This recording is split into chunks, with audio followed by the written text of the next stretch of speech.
It's Sunday, September 29, 2024. I'm Anthony Davis. Welcome to the Weekend Show, where we make the time to consider the news of the week. You can support my work and independent journalism at patreon.com/5 Minute News.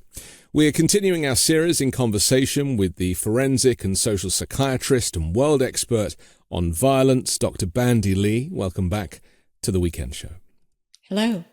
Now, we are pre-recording this week's episode because you are, as we speak, have just come out the back of this amazing conference that you've been preparing for many weeks, and our viewers have very kindly supported you with that, and we're going to do a full analysis of that next week on the show. So this week I thought we'd start in a slightly different place with our analysis of the mind of Donald Trump, and talk about some of the things that he said at his Pennsylvania rally, but also some things that he's been saying over the last week or two about abortion. He's taken a new direction with this, and claims that women won't think about abortion anymore if he wins the election. Now, this happened a day after Vice President Kamala Harris argued that he was the architect of a reproductive health care crisis.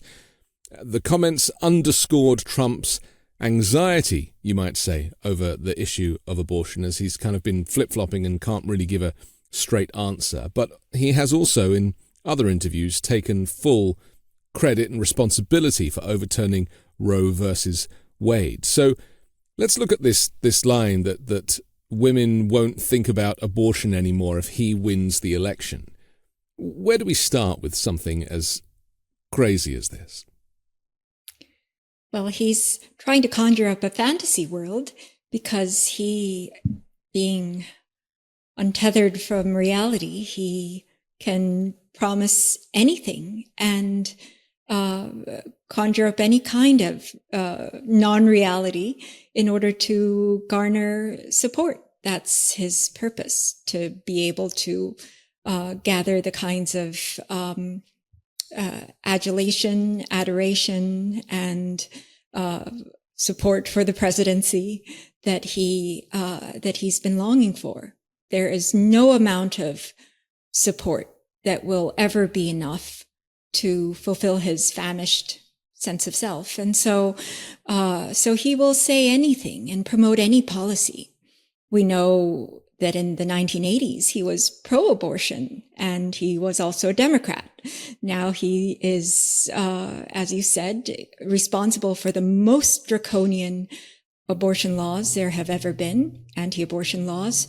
And now that the results are coming out exactly as predicted, that this is not an issue about saving fetuses or a few fetal cells, but it will result in deaths of many, many women, and lots of hardship for those who should have been aborted because of deformities, illnesses, terminal diseases would still need to be born, and it will result in lots of suffering and lots of deaths that would not have been necessary.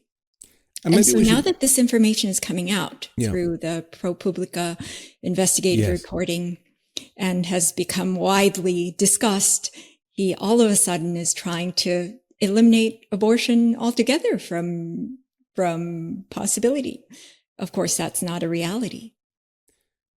I wanted to talk about his thoughts and his emotional relationship with women, because this, obviously, it's referenced in the line that women won't have to think about abortion anymore. From an analytical perspective, what he's doing here, with my kind of amateur analysis, he has no respect for women, and therefore their views are devalued in his mind. And he thinks, in the same way that he could close his eyes and think COVID would go away, he thinks that by saying this, that women will no longer think about abortion anymore.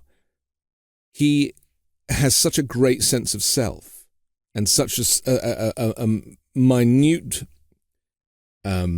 respect for females, and such little understanding of abortion and how it affects people, but even a woman's monthly cycle, not even thinking about how women think about their body every day. That he has the ego and this great narcissistic sense of self that he can even say something like this and think that people will be like, yeah, I mean, it's remarkable. Yes, that is partly why he's leading the population into a whole different world where reality and facts would not matter. And whatever he says is the only thing that counts. And that's why he's been preparing people for this, calling actual news fake news.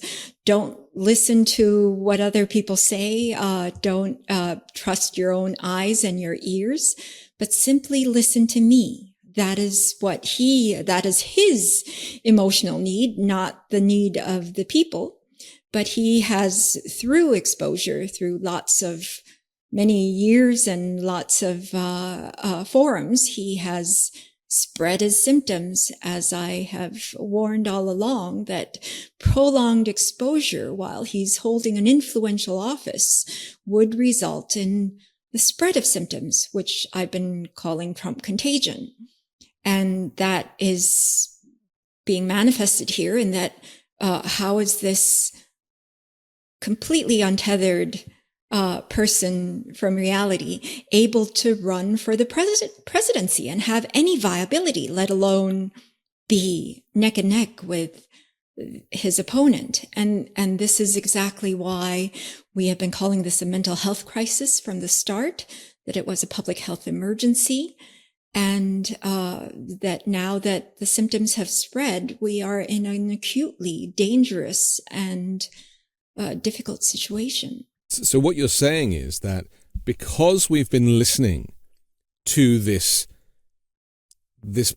type of rhetoric from him now for nearly a decade, that the contagion has spread to the point that he can say something like women will no longer have to think about abortion, and there isn't the backlash and the response. Because if that was a new candidate saying that, or if it was Kamala Harris saying that, or Tim Walz saying that, or even Joe Biden saying that, the backlash would have been so great that candidate would probably have had to have stepped down. And yet with Donald Trump, he can say anything. Even Americans, if we had watched Donald Trump speak as he is right now 10 years ago, what would we have thought? We would never have. He would have been off the air in 5 minutes because it would have been just too unthinkable. Right. And but it's been this slow progression where he has been allowed to condition his audience to be able to accept anything he says. What he says will no longer matter. He can say anything. In fact, there was a segment in speech, I don't know where it was highlighted, but where it was broadcast, but Steve Schmidt commented on it, that he was saying something like, we need to get rid of them, the immigrants, we need to get rid of them. And then that would easily cross over to we need to eliminate them. Yes. So we can see how the violent insurrection against the U.S. government could happen, and violent attacks of other individuals could easily happen. It's only a matter of a slight shift in his rhetoric now. So we've come to that level of severity and do not recognize it because most people have been conditioned not to trust their own ears and eyes. So it's like a hyper-normalization of a type of language that in a pre-Donald Trump world would have been seen as extreme hate speech and abuse, and yet 10 years of it tapping away, or in the backs of our minds, or hearing it in the coming out the TV in the corner of the room and not really paying attention, we've all got used to the type of rhetoric that in a parallel universe would have been the stuff of authoritarian, the stuff of dictator, the stuff of despot, but also the stuff of a male chauvinist. And I mean, because if we go back to the abortion quote, women won't have to think about abortion anymore. I mean, is he trying to brainwash people by saying this?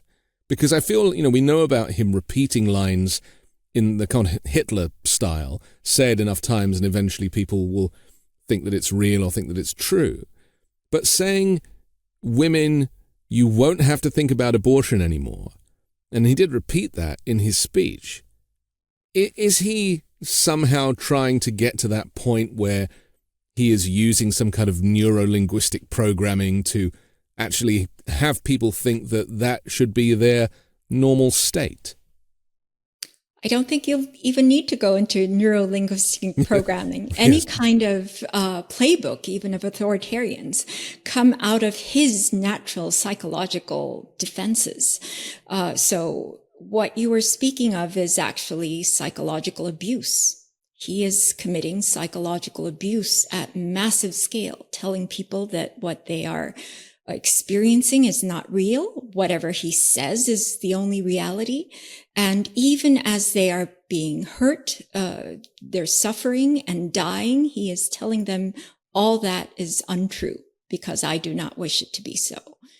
And what people see from the outside are this happening in the political scene. It can also happen in work environments, in the home.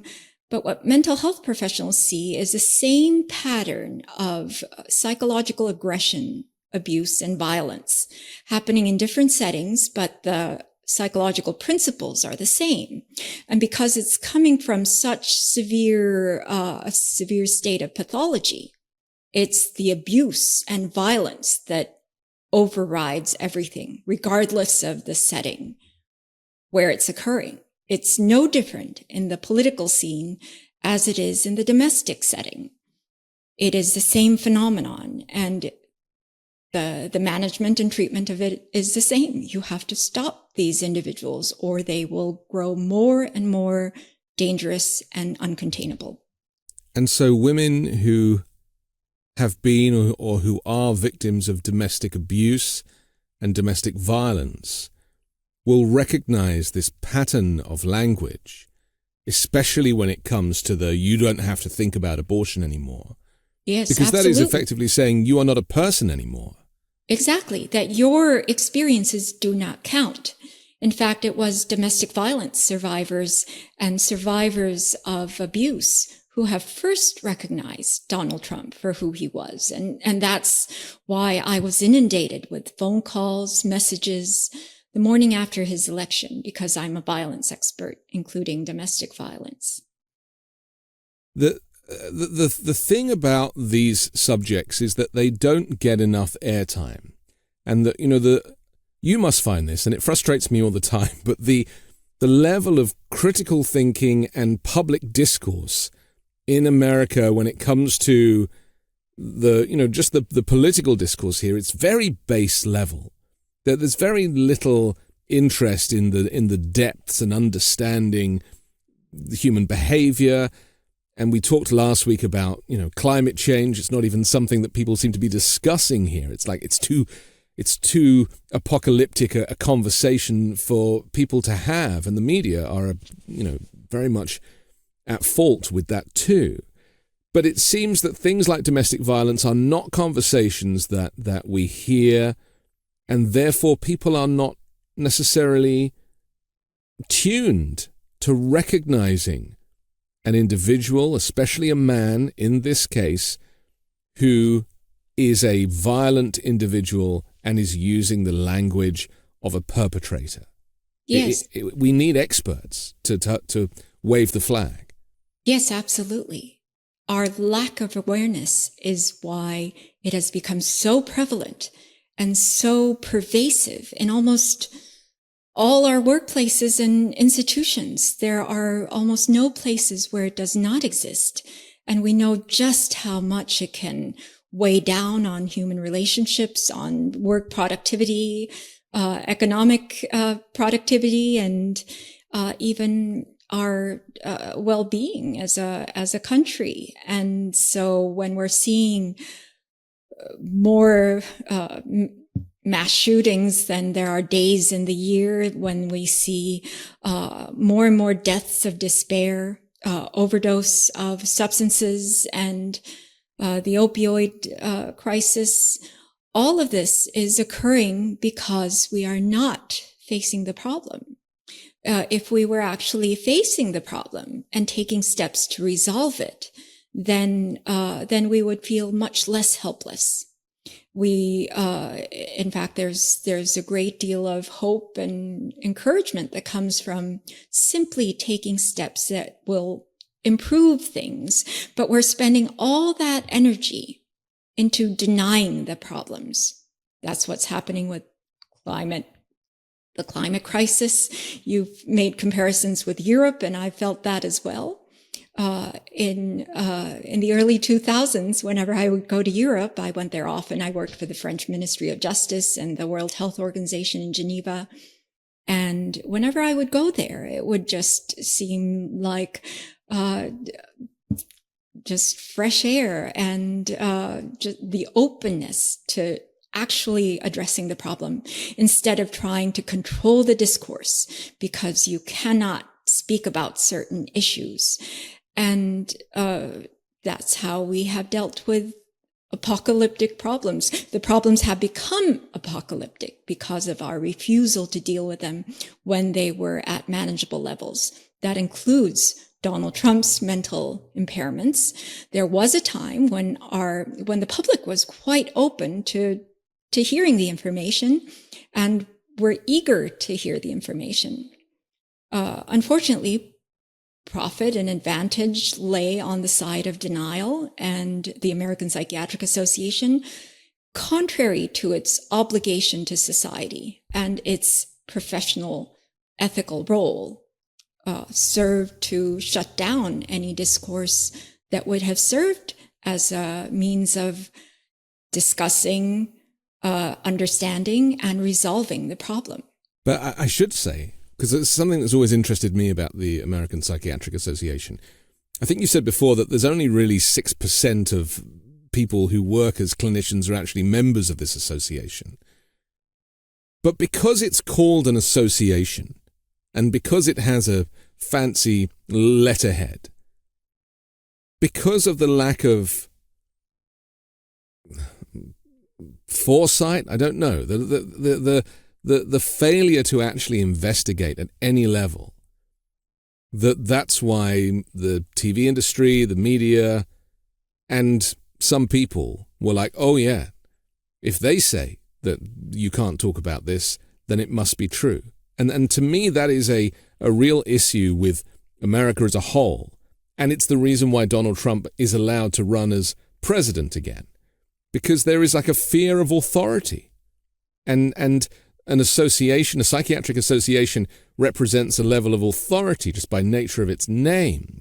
And people will not do their due diligence to actually realize that most psychiatrists, psychotherapists, and psychologists are not actually members of this organization. Well, I resigned from the organization in 2007 because they were getting a third of their revenue from the pharmaceutical industry, and that was reflected in their policies. Yeah. There was a time when they were actually very progressive and advocating of patient rights and doing actually helpful things. And I was a very enthusiastic member, even became a fellow. But when I found out that they had some really odd shifts in their policies that really benefited more medications and the industry of medications rather than actual patient care. And in fact, experiments were done that would be considered torture in the European Union, but they were allowed because the industry was doing it. And I just could not stay with the organization. And it was therefore shocking to me when they used their guild rule, the Goldwater rule, to not only shut me down, but all mental health professionals who didn't have membership with them. And in fact, at that time, so many members even were objecting to the APA's stance. They're changing the Goldwater rule, the ethical guideline about public figures, to become a gag rule with Donald Trump's inauguration. I cannot think of anything more politically motivated and corrupt than to do that when the science and the practice was going in the opposite direction, that we should speak about public figures and that we should inform the public as widely as possible. And they were using such specious reasonings for their change of guideline. Well, they clearly needed the support of the administration. And I think, exactly. Because that was the junction, wasn't it? It was right. like, okay, there's a new president. Even I was taken in because I could not believe that a psychiatric association would be anti-psychiatry and anti-public health, anti-health and survival of society, because it was quite clear how dangerous this was. And instead, they acted like inside traders who ran with the profit, and they, as a result, received windfalls of federal funding and a new building in the center of Washington, D.C. But this is just one organization because of Donald Trump. And this is what I think people need to understand. The effect of Trumpism, and we've seen it massively with the Environmental Protection Agency, where the guardrails come down, where there are no protections, where organizations will have to sell their soul to curry favor with the Trump administration, to the detriment of their modus operandi. And that is what's so terrifying going forward, is that we're only speaking about one organization that you have direct experience of. But this is happening to dozens and dozens and dozens of organizations. Exactly. And this is the effect of this is the legacy of Donald Trump. They haven't, since Trump left office, they didn't reverse course. And this is something that I think it just doesn't get enough coverage, because it contributes to the downfall of America's values and freedoms and protections. Exactly. And they are aggressively wanting him back in office because this level of corruption and subversion of institutions is possible under such an impaired person who fervently desires institutions not to work, for scientific organizations to be anti-science, and for reality to be rejected in favor of his preferred worldview. And that's why the Department of Education is really their first focus. They want to shut that down, because if you can remove the protections of people being educated, then you're not going to have people go, well, hang on a second, that's not right, because there's no thinking, there's no point of reference. And that's my greatest fear. I mean, I saw General Mike Flynn, or whatever he's called these days, being interviewed a few days ago, and he was asked, what would be the first thing you would do under a new Trump administration, or the top three things, and he said, get rid of the Department of Education, get rid of the Department of Education, get rid of the Department of Education. Right.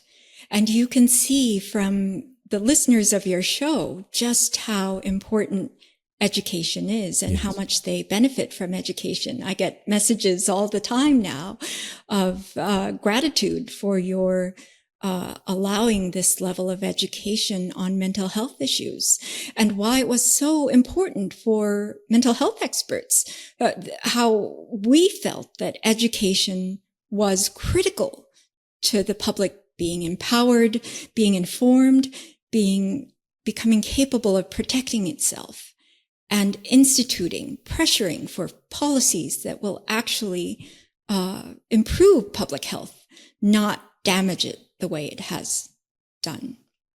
And I also salute your listeners, because this is not easy information to listen to. It requires a level of effort to actually engage at a deeper level. These types of conversations are not frivolous, and they're also not fun, but they are essential.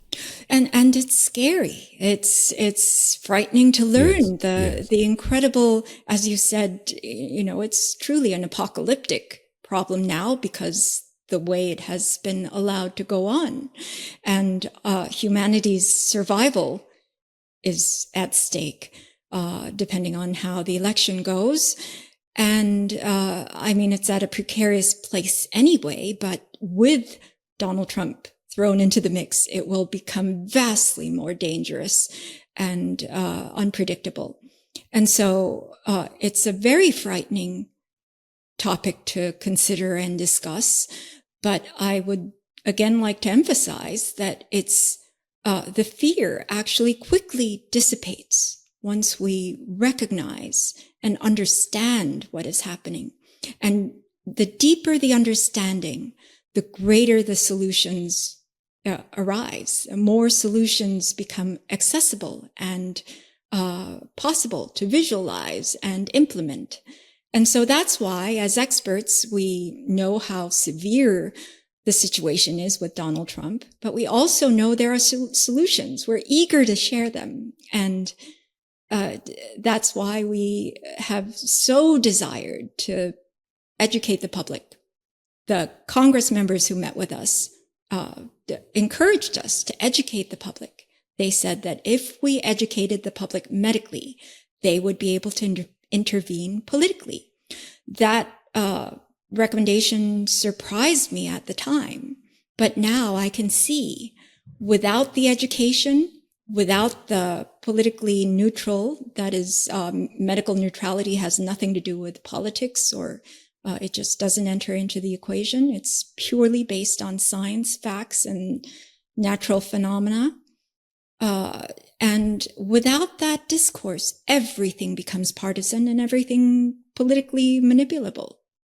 Well, you have to start from a point where people are all on the same page and open to these types of conversations, because otherwise, unfortunately, in this country, people will be like, you're biased or you're partisan. And I think, as you say, starting by educating people about the issues themselves, about understanding malignant narcissism and understanding this coercive control and the types of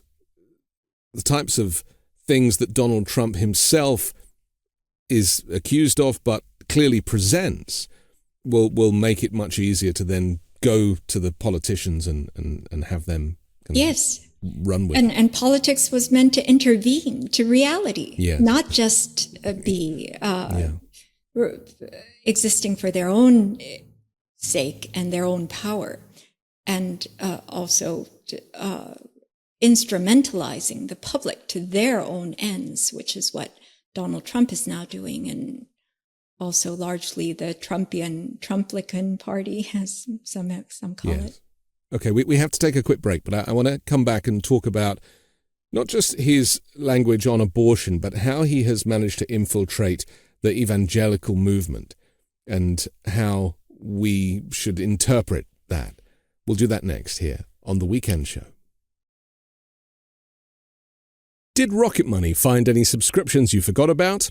Or any you paid for twice and didn't realize it? Most Americans think they spend around $62 per month on subscriptions, but the real number is closer to $300. That's a big difference. Even if just a couple of subscriptions fall off your radar, those recurring payments you don't even know about can really add up.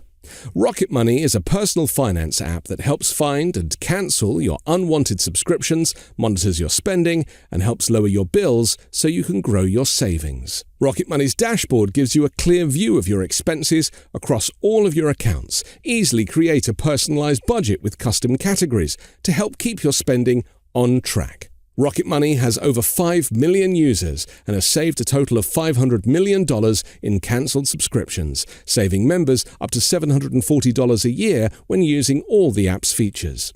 Stop wasting money on things you don't use. Cancel your unwanted subscriptions by going to rocketmoney.com/weekend.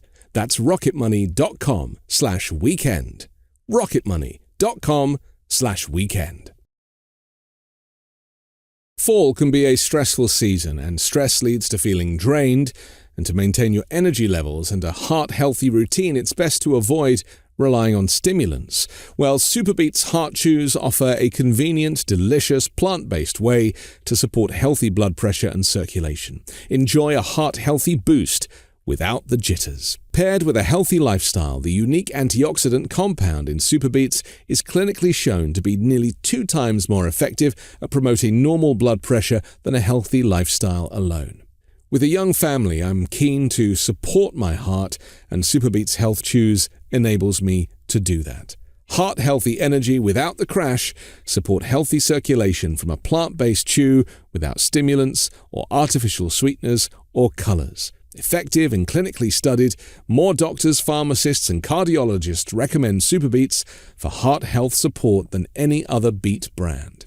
Double your potential with SuperBeets Heart Chews. Get a free 30-day supply of SuperBeets Heart Chews on all bundles and 15% off your first order by going to getsuperbeets.com and using code WEEKEND. That's getsuperbeets.com using code WEEKEND. We're back on The Weekend Show with Dr. Bandy Lee. I'm Anthony Davis.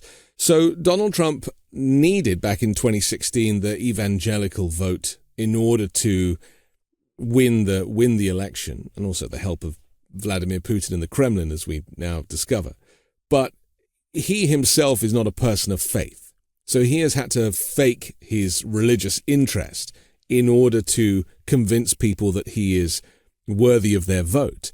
It's gone so far now that a lot of evangelical voters claim that he is the chosen one, that he is actually a kind of Messiah character who has risen, and it is God's choice that he should lead America. And we mentioned General Mike Flynn earlier. He, of course, runs these Reawaken America events where he goes around the country preaching politics, but to a religious audience. And so really that separation of church and state does not exist in the Trump Republican Party. And the danger of that is, of course, subjects like abortion become particularly difficult to navigate. So because he needs to appeal to a wider audience, but he also has an evangelical audience who are very much anti-abortion. So how does he navigate this? And maybe you can tell us a little bit about your own experience, because you are also highly qualified in this area as well. Well, I did do divinity studies at the same time as my medical studies. At that time, I was thinking I wished to humanize my education, my medical education, but it ended up being extremely useful to me as a way of connecting with my patient population, those who are severely ill in state hospitals, or prisoners who are incarcerated and in a crisis. So they often go toward religion, and it gave me a language to speak about with them. And it also gave me a language to reach out to Trump supporters in the very beginning when they were contacting me a lot. I would say that Donald Trump is now converting many of these devout Christians into cult followers, because much of just a tradition of Christianity, or the religion, evangelicalism, and also the Catholic Church, have built in them a kind of authoritarian bent. It's not meant to be. In fact, Christianity is where equality before God and human rights, the concept of human rights arose in the Western culture. So Christianity can be both a source of equality, self-reliance, and democracy, as well as authoritarianism. And nowadays, because religion is not very central in civic life, they have retreated more and more into authoritarianism. And Donald Trump when he says that Christianity matters to him. What matters to him is that authoritarian leaning that where he can easily step in as the savior or Messiah or the second coming of God the way he wishes to be. That's from his developmental wound of not having gone over the stage of the toddler feeling they have to be omnipotent and omniscient in order to fight the feeling of helplessness and needing to be dependent on others for everything. So that's why religion is very attractive to him. And unfortunately, a lot of these religious groups, my colleague at the Harvard program in psychiatry and the law, Steve Hassan, wrote The Cult of Trump, and he outlines that many of these Christian followers are actually not following God or Christ. They're following their leaders, and their leaders are telling them they ought to support Trump. And so they don't question. That's the direction in which they head. And it's ironic because religion, in its spirit, is meant to set you free. There's a verse in John where it says the truth will make you free. But the way it's been used has been for psychologically subversive reasons of, we've seen the greatest atrocities in history committed under the name of religion and in the name of God. That is because there is a psychological phenomenon called reaction formation, where you, especially when you feel powerless, you invoke the powerful, the God, who you will claim to represent. And so religion provides a great avenue for that kind of expression. But of course, it has nothing to do with the spirit of the religion or the spirit of Christianity or Christ or any of the other religions, which have more commonality than differences, but they have warred against each other in ways that would go against the spirit of those religions. So in 2020, I was actually invited by a Christian psychologist, Chris Thurman. Some may recognize his name. He's an author, and he recognized that I had a Master of Divinity, and he invited me to write a prologue to a book that he organized, and I, as well as Reverend Ron Sider, have helped to put it together, called The Spiritual Danger of Donald Trump, 30 Evangelical Christians on Justice, Truth, and Moral Integrity.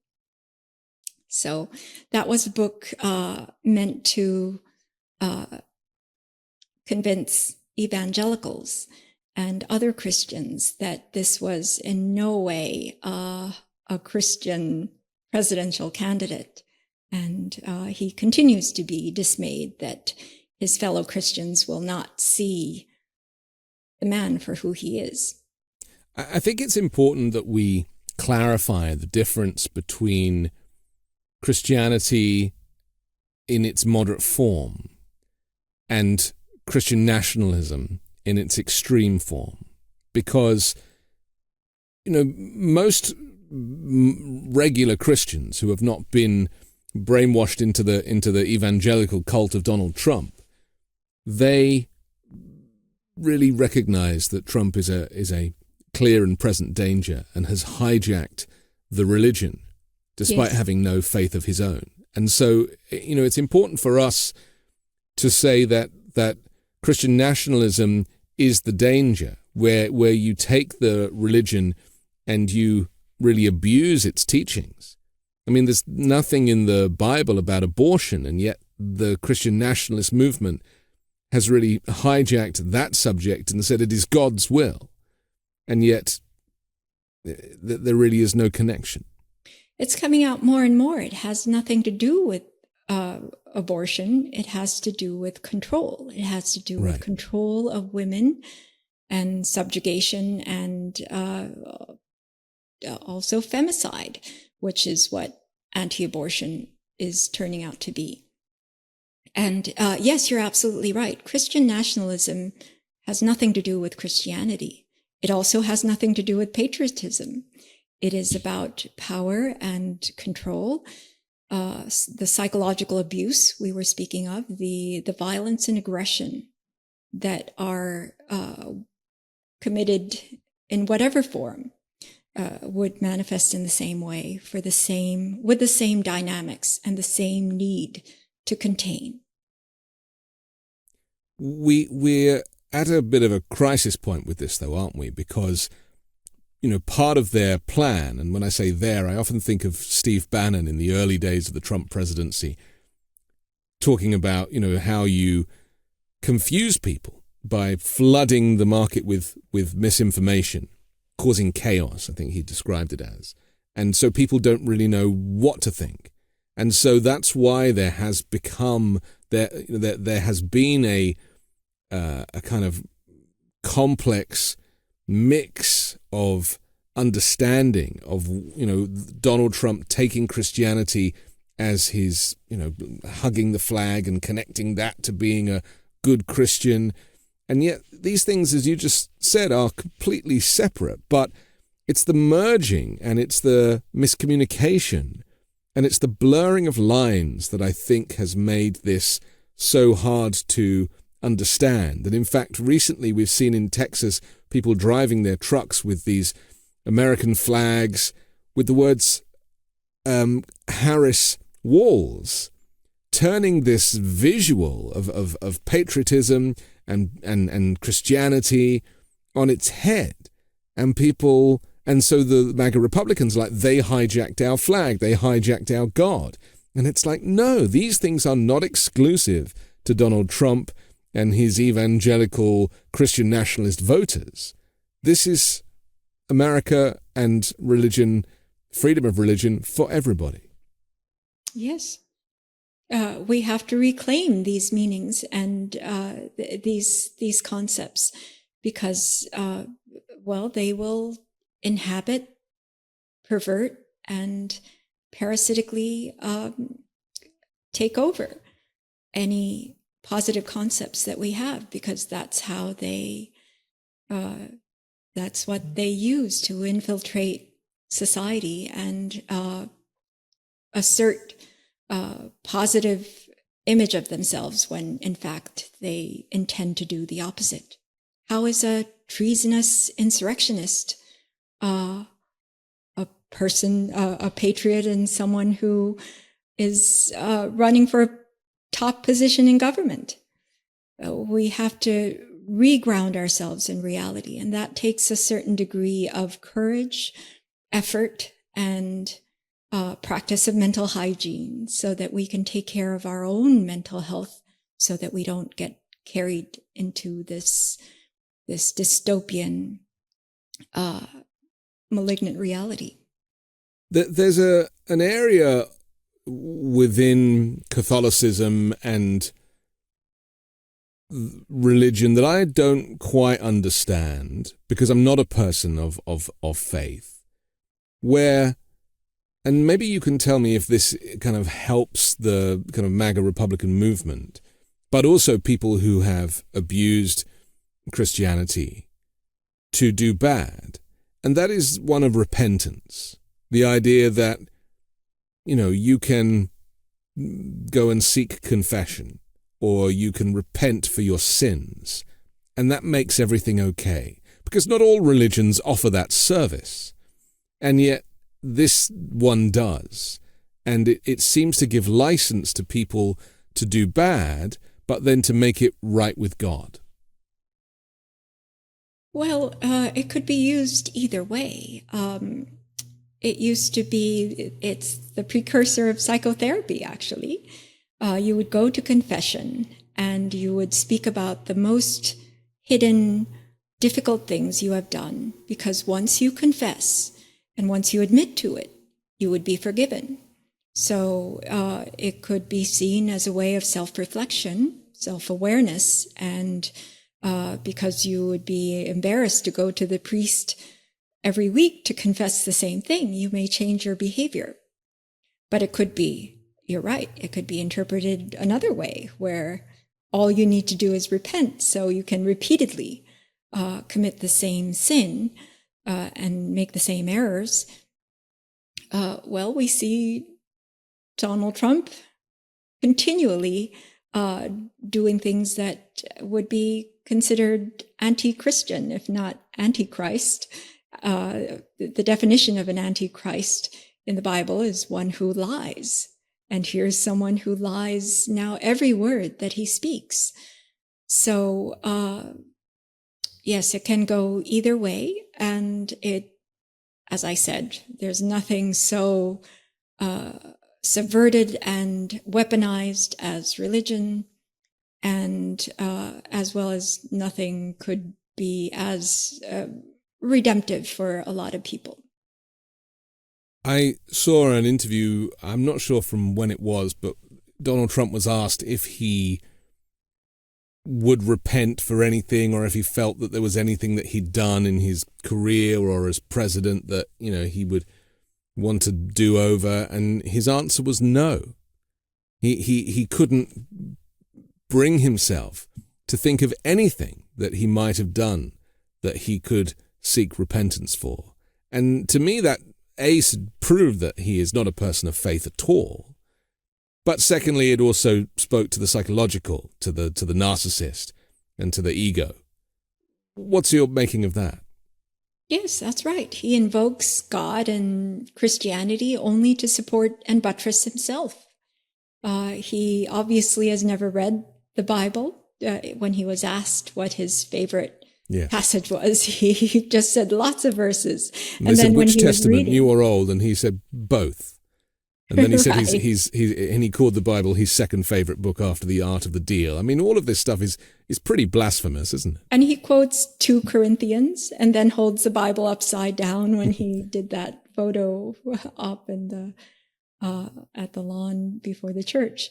So it's very clear that he's only instrumentalizing the religion, but lots of Christians are conditioned to respond to his proclamations of faith and to listen to their leaders who say that he is the chosen one, no matter, God has used imperfect human beings as in divine roles. And so Donald Trump is merely an imperfect human being in a divine role. That is their claim. And people are conditioned to simply go along with what their leaders say instead of thinking for themselves and seeing with their own eyes and hearing with their own ears. Is that how the sexual abuse from senior figures in the Catholic Church was qualified in the minds of religious people? That these people that God chooses dysfunctional individuals to connect with? I mean, is that how? Because I always wonder how people, kind of religious people, cope with the fact that the prevalent child abuse at the hands of male priests in the Catholic Church, how people of faith kind of manage that in their own minds. Yes. Well, we've spoken about the power of mental pathology in these sessions a great deal. And so the mind's capacity to convince oneself of the rightness of one's actions, even the most egregious ones, are almost unlimited, especially when they're heinous and severe. And so how did something so horrific as in sexually abusing minors and completely destroying their lives, they may explain it as something, their own loving behaviors, a lot of pedophilic individuals do, but for the victims, it is the worst experience one could possibly have, where it destroys the sense of self, and it is the worst form of soul murder. I see it in the prisons, because the prisoners, they've committed heinous crimes themselves, but the one person they will not stand, and they have a hierarchy among themselves as well. And the lowest of the low are the pedophiles, and they often don't survive in the prison block. This is also why it was so surprising to many that Donald Trump's Access Hollywood tape didn't seem to lose him any votes with religious voters. The language that he used towards women, the fact that he was laughing it off and thought it was funny, and the fact that he never apologized, never retracted it, and really has only doubled down on this type of language. And to me, him saying that, women, you don't have to think about abortion anymore is actually no different to saying I can grab women by the pussy. I mean, exactly. Really, it's just the same stuff because of his view of women. Yes, and he does that to any less powerful group. He does that to Blacks and Hispanics. Yes. I've been the best president for Blacks ever, and I've done great things for Hispanics, despite the fact that he has had policies that make them fear for their lives and actually killed off disproportionate numbers in these ethnic groups. So yes. He's also doing the same to women. He despises those without power because he despises himself for being powerless. And then his weird relationship with his daughter, Ivanka, where we've seen clips through the years of him saying, well, if she was a little older, maybe I'd be dating her. Weird references to her looks and to her body, and doing these things on chat shows. I mean, it's not as if these things have been said in private and then recordings have been released. Actually saying these things on television and not even realizing or appearing to realize how offensive it is both to his daughter but also to people watching. Yes. I'm going to mention a scandal that will probably break at some point that will be even worse than the Catholic Church, and that is the family courts. Many who have been following me know that I've been speaking up about family courts. These are places where it's an institution that's been set up to try to protect vulnerable individuals, such as women and children, but in fact are predatory against them in the most unbelievable ways. It's the center of human trafficking in the U.S., of trafficking to pedophilic sex rings, to child pornography production. It's now been reported by the United Nations Human Rights Council, where family courts are a dangerous place for women and children. And I feel that these family courts, because there are divorces happening all the time, children are being transferred from one household to another all the time, that this phenomenon is enough to have changed our culture. In fact, when QAnon came out with their conspiracy theories about pedophilic sex rings linked to the Democratic Party, and there were even people showing up at this pizzeria saying that there was a basement where Hillary Clinton was running one of these rings. Whenever there are delusional beliefs that are fixed and unreal, not based on evidence, they don't occur out of nowhere. There usually are reasons, and they're trying to explain something. I believe that because studies are showing more and more that women and children are dying because of family court abuses, they're essentially transferring children from protective, safe, nurturing parents to their abusers, their rapists, batterers, murderers, and their lives are being destroyed at a rate of 160 children per day, every single day. And 1,000 children have been recorded to have died because of family courts. And I have estimated that up to 1/5 of child murder by parent could be prevented if family courts did not exist. And yet, because they're able to do this under judicial power, under judicial authority and guise of being a court, whereas in fact they operate under extreme secrecy, Star Chamber-like secrecy, and then they're untethered from the law and protect one another so that it never gets, they're never held accountable. And so in my experience, I only got into family court in the past couple years. I was mostly in criminal court. Criminal courts are open to the public. I've never appreciated juries so much because usually you have to do a lot of explaining of the fine differences and the professional expert perspective.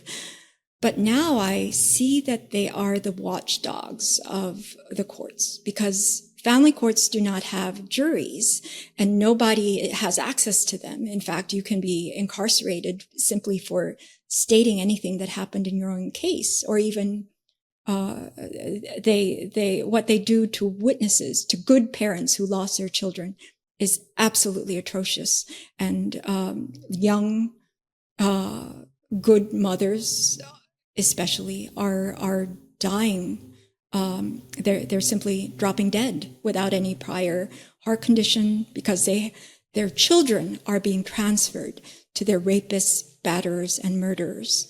And the most dangerous individuals that society produces are experienced firsthand in the home. So it's mothers, women, and children who mostly, sometimes men, who are experiencing this violence firsthand without protection. And once they go to family court to try to gain protection, it's 100-fold worse. And this is what I've been seeing while I've been doing family court cases the last couple years. I've done about 41 cases. 40 of them, the child was taken from the good parent, the nurturing, safe home where they were thriving and healthy, to be given to their abuse and torture and often death or suicide, murder or suicide. And this is because family courts are doing the opposite of what they should be doing and making for themselves a $50 to $175 billion industry. So I mention this because we wonder, why has society become this way? Why do we condone sexual assaulters? Why do we allow for someone with the psychology of Donald Trump to prevail instead of incarcerating him, arresting him, containing him, if not at least hospitalizing him? And the same could be said, I guess, for school shootings as well. It's remarkable to me that these things are allowed to happen month after month, and yet there's never any legislation or any desire to change that when you're talking about the cold-blooded murder of children in a place that they are supposed to be safe. That, if that's not a mental health contagion, I don't know what is. Right. So a lot of people are predisposed because of the unspeakable abuse that is occurring. Child abuse is very common. Physical abuse to the point of finding marks on children is 1 in 4. Sexual abuse is to the point of assault or rape is 1 in 5.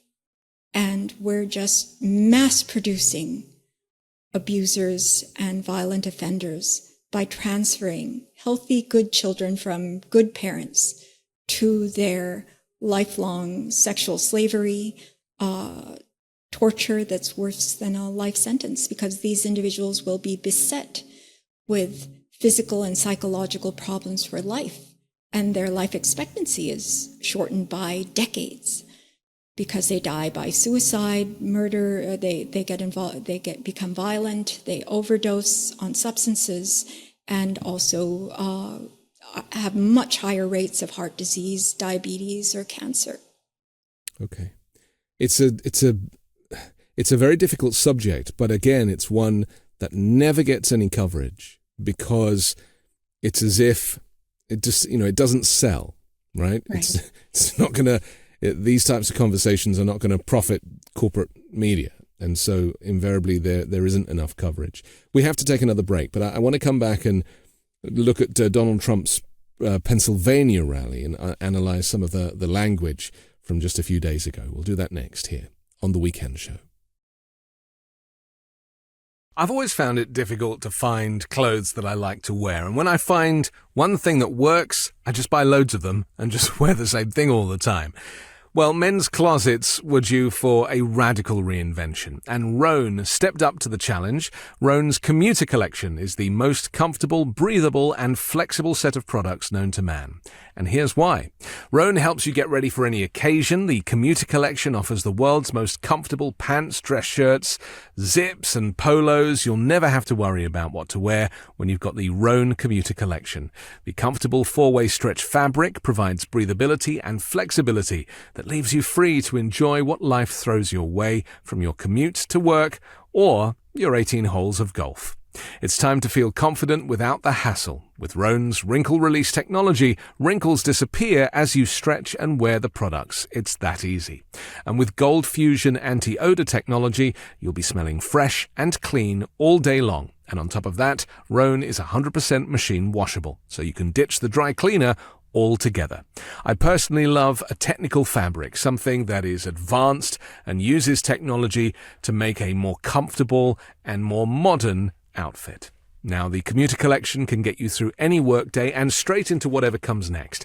So head to rhone.com/Anthony and use promo code Anthony to save 20% off your entire order. That's 20% off your entire order when you head to rhone.com/Anthony and use code Anthony, ANTHONY. It's time to find your corner office comfort. We're back on The Weekend Show with Dr. Bandy Lee. So Donald Trump made his most recent rally appearance in Pennsylvania, and just to watch these rallies in full is not something that many people are doing anymore. I mean, he spoke for nearly an hour and a half. And, let's remember the man is now 78. He is showing clear signs of deterioration. Some clinicians say that dementia is very much, present in the way he presents. But, we don't really talk about the dementia so much on this program because we focus on the mental health aspect. He is clearly becoming more dangerous and more unhinged as he sees the polls. He's probably as obsessed with them. Kamala Harris, polling ahead in most states and even swing states. Only by 1 or 2 points, but it's enough to, piss Donald Trump off, as they say. So his abuse and his rhetoric becomes more extreme. The language of the dictator becomes more and more explicit. What do you think? Because I predict that the graph is going to go, Kamala Harris's star will rise between now and November, and Donald Trump's aggressive abuse and authoritarian language will only increase in line with that. How do you feel that he is coping with the fact that things have changed so much since Joe Biden stepped aside and Kamala Harris stepped up? Oh, yes, he's had extreme difficulty coping. That is why we were hearing such extreme rhetoric and violent imagery that is depicting what is going on in his head more than anything else. People eating dogs and people eating cats. These kinds of imageries are more illustrative of his state of mind than anything else. Of course, dangerousness and unfitness are mental health evaluations that are functional, so it doesn't really depend on a diagnosis. A diagnosis would be important in terms of prognosis. Dementia, for one, would be important because it's rapidly deteriorating. And he has shown signs of early dementia from the very start of his presidency. He was never cognitively normal. And now we see deterioration, and especially in the early stages, it manifests in terms of greater impulsivity and less inhibition. And so his symptoms of dangerousness, the malignant narcissism you spoke of, and and the psychopathic features that I'm most concerned about, because that has a direct correlation to dangerousness. And we did do a psychopathy scale with him, which was truly off the charts. And so that's one of the things that we presented at the conference. I wanted to reference one thing specifically that he keeps saying, because he is always trying to compare himself to Kamala Harris and claim that he's superior.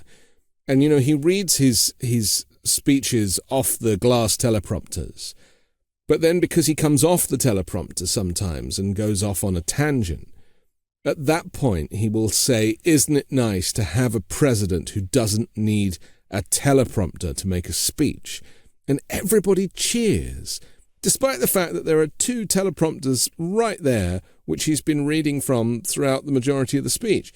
This, to me, is an example of how people have been so brainwashed by this guy that he can even tell them something is different to what they're seeing with their own eyes. Exactly. That's what I've been warning against, that this is the effect of Trump contagion. What is reality, or what people used to prefer or laud, not having teleprompters, it probably didn't even occur to people before. But once he speaks it, it's not the content he speaks about, but the emotional bonds that he has formed and the symptoms he's transmitting, his false beliefs, no matter how outlandish, and actually the bigger the lie, the more delusional the belief, the more it will spread. So you're correct in that he will deteriorate up until the time of election, and Kamala Harris will probably ascend in her with exposure, with practice, and with greater resolve. But which way the electorate will go depends on a whole other equation.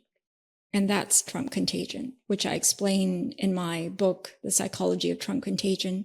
I've also been doing a video series that people can access through my Substack newsletter, trying to explain this in far greater detail. I'll do it in these series as well, but that's devoted exclusively to why people are adhering to him and supporting him despite being abused by him and despite being called on and pressured to sacrifice their livelihoods, their personality, their lives, and even their survival, as we have seen under the COVID-19 pandemic. So it's not anything rational that will change their adherence to him. You mentioned during the debate with Kamala Harris, he talked about people's dogs and cats being eaten by Haitian migrants in Springfield, Ohio. That now, off the back of local law enforcement or prosecutors failing to do anything about that, the Haitian people have actually taken it upon themselves now to seek a prosecution and to, you know, call for him and J.D. Vance to be arrested for their use of language in that way. But just going back to the Pennsylvania rally on Monday, he doubled down on this, despite all the negative press about his abuse of Haitian migrants living legally in Springfield. And he said, "Has your beautiful town changed?" And he said he basically said that, you know, Springfield wasn't on the map till he put it there, and nobody had even heard of it. And his use of language towards immigrants, he's saying they're coming from Asia, they're coming from Africa. Like, there's no attention to detail. It is this kind of blanket abuse of anybody who is clearly not white. And, you know, I really feel, as a kind of migrant myself, you know, I really feel the sadness that it must kind of cause in people who have come to the United States to seek a better life, to contribute, to work, to do the right thing, who respect America. That is the majority of immigrants, whether they come as asylum seekers or through legal immigration. you come here to be part of America and to celebrate America. And he does not, despite all this talk of patriotism, he doesn't seem to realize that that is the reason his own family came to the US from Germany. It's this denial of the whole point of immigration. You move to improve your circumstances. You don't move because you want to bring drugs and you want to rape and you want to be violent, especially if you come with your family. And that is why I think for the Haitian community who live very well in Springfield, Ohio, amongst the traditional Ohioans, it is such a difficult thing to hear from this man over and over again. Well, I have sometimes defined democracy as the ability of the leader to allow others to live and let live. Because he himself, we know how he separated small children from their caregivers at the U.S.-Mexico border. He wants to punish them. What we are seeing is that what he did not have as a child, he cannot allow others to have. And what he is not living now, because he's clearly not a happy man, he cannot allow others to have. And that is why it doesn't almost matter which group it is. He needs an object to which to place his anger and blame, his vengeance for what he feels he deserves, but never has never had, the famished self that will never be satisfied unless he gets treatment. But of course, treatment is the last thing he will seek. And instead, he will seek power, authority, violence, means of the greatest military and war-making powers, as well as nuclear weapons. He keeps touting himself as a peace president, but that's the last thing he is. Everything about him is about vengeance and war. He also said our country is full. We don't want people coming up here. Our country is full. We want Mexico to stop. We want all of them to stop. Our country is packed to the gills. We don't want them coming up. I mean, again, if anyone's ever taken a flight over the US, and I did recently and looked at how vast the landmass is of the United States and how little of it is actually occupied by humans and communities. He spends enough time in Trump Force One to know that really we have a lot of room for people and how immigrants themselves can grow cities and construct hospitals and be part of the growth of this nation. And all of that is denied. This is purely racism, isn't it? I mean, it's not about the country being full. Of course not. It has nothing to do with reality. And he simply cannot tolerate people. He cannot tolerate the fact that other people have what he does not have, which is the capacity for love and connection. And he feels left out. And this is his way of eliminating, destroying what he cannot have. And there may be a hierarchy because the weaker and the more powerless the group, the more he will persecute them. But eventually it will include all and include himself. He complains, I'll just quote him again from the rally. He said, "I had such an easy life. People say I had such an easy life. Who the hell knew it was going to be this difficult? But I love it." This has been a theme, isn't it? Complaining that his life before running for president in 2016 was so perfect. He could do what he wanted, and now this burden of the presidency and having to run is something that people should feel sorry for him for, despite all the trappings and the great riches and the security detail and everything that goes with that. I mean, this is just so weird, isn't it? And yet his supporters, and I've heard them say when interviewed at rallies, well, he gave up a great life for this.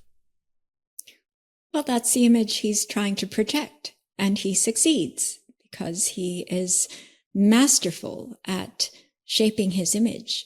Because when you don't have actual substance, it's very easy to concoct an image to whatever formula you believe that people desire.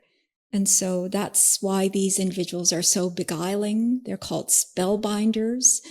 They are hypnotizing because they know exactly what to say and exactly how to shape things, even negative facts about him. He turns around and makes them positive for him. Impeachments he turned into his persecution.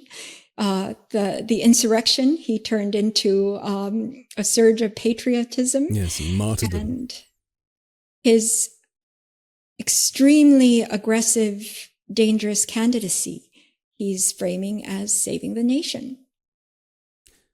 Finally, let's talk to the people who write to us. And I'm sure you get as many comments as I do of people saying, yes, but what can we do about this? Because people are seeing their own families split up by this support for Donald Trump versus the support for freedom and democracy and business as usual. And I know deep in my heart that America will not choose authoritarianism. But to get there, a lot of families have been split up and a lot of friendships have been broken. And how, in your view, is the best way to communicate with and to deal with people who are adamant that Donald Trump is their messiah, is their savior, and is the rightful president, even during this period of the administration? Yes. I, too, have been receiving those messages, and they would comprise the majority of messages I receive. The suffering people are feeling because of they've essentially lost family members and lost friendships and cherished relationships because of the Trump contagion. And, what can be done? First of all, it's very encouraging that people are listening to these programs. In fact, many have messaged me that it helps explain what has happened to their family members and their friends and their lovers. So that understanding is a crucial first step. In fact, it seems that it isn't action at the moment, so it doesn't seem like very much, but I would say it is about 90 to 95% of the solution, a proper understanding. Once we have a proper understanding, then solutions will arise in all different directions, at all different levels. Because like any public health problem, it's an ecological problem. And it has causes at multiple levels, but it also has solutions at multiple levels, at the individual, family, community, society. So what can people do in their everyday life? Well, simply knowing what is happening first helps them guard their own mental health. They will keep their grounding in reality. They will understand that this is a contagious process. It's a transmission of mental symptoms, not their loved one's true personality. There's actually a great film by now a friend of mine, Jen Senko, called The Brainwashing of My Dad. It was about Fox News and its influence on her father, who had turned into a rabid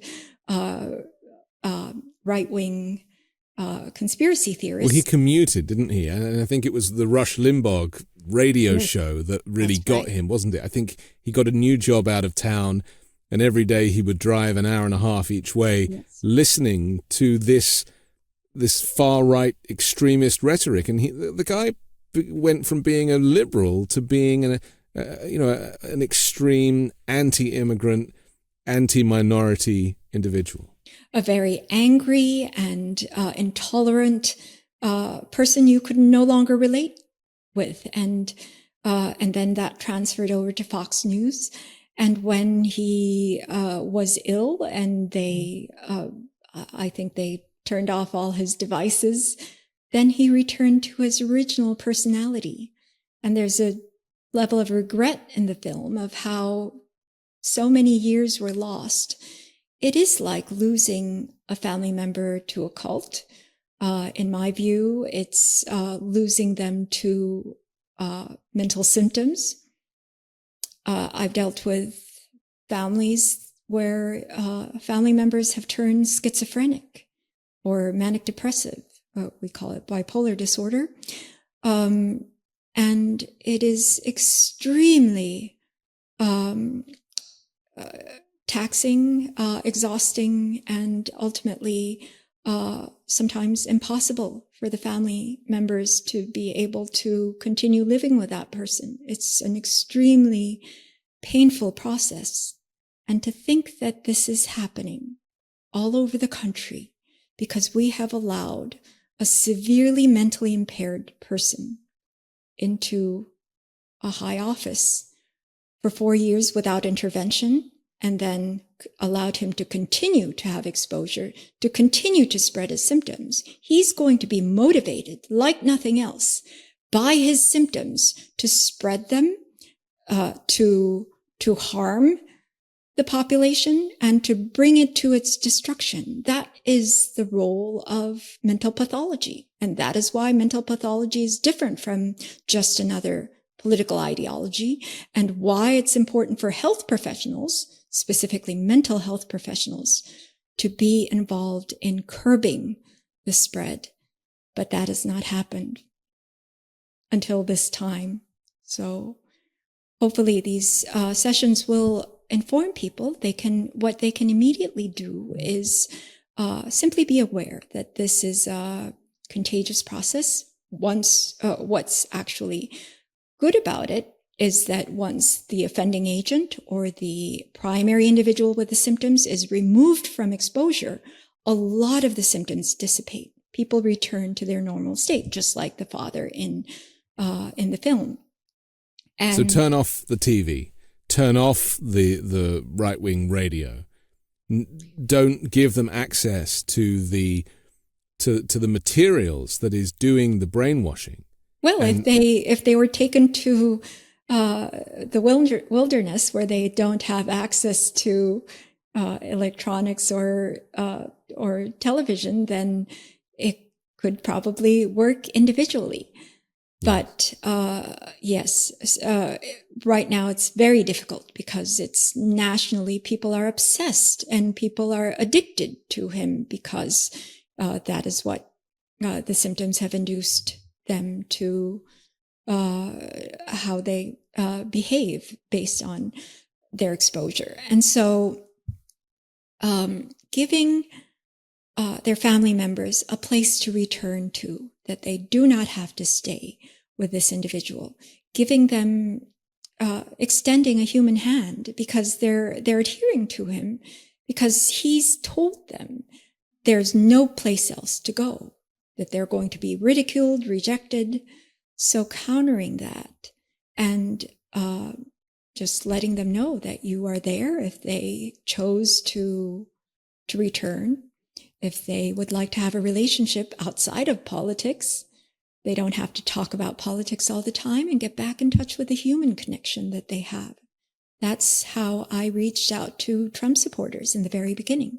And there was almost no exception as to building a relationship with each one of them.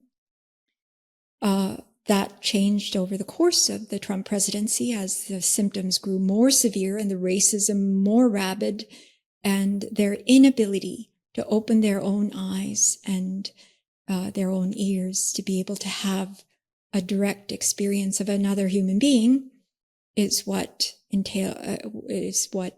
made them incapable of being reached out to by someone like myself, a trained psychiatrist.